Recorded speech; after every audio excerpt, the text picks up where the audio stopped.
ആന്റണി വർഗീസ് നായകനായ മലയാള ആക്ഷൻ ചിത്രം ദവീദ് ബോക്സ് ഓഫീസിൽ സ്ഥിരയുള്ള പ്രകടനം കാഴ്ചവയ്ക്കുന്നു.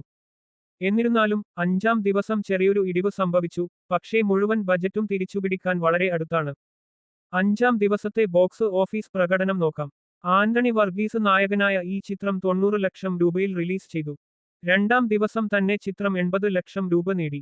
എന്നിരുന്നാലും മൂന്നാം ദിവസം ആക്ഷൻ ചിത്രത്തിന് അനുകൂലമായ ഒന്നായിരുന്നു, അവിടെ അത് 1.1 കോടി രൂപ നേടി.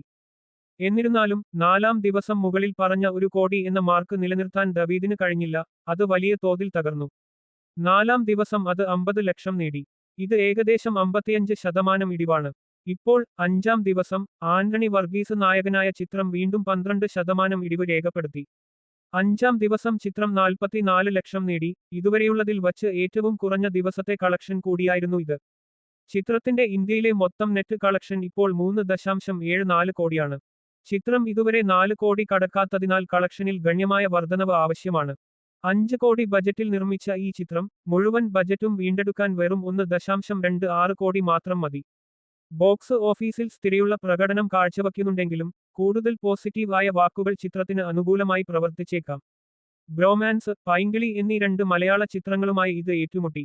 ഡേവിഡ് ബ്രോമാൻസിനേക്കാൾ പിന്നിലാണെങ്കിലും പൈങ്കിളിയേക്കാൾ മികച്ച പ്രകടനം കാഴ്ചവയ്ക്കുന്നു. വരും ദിവസങ്ങളിൽ കളക്ഷൻ മെച്ചപ്പെടുമോ എന്ന് കണ്ടറിയണം.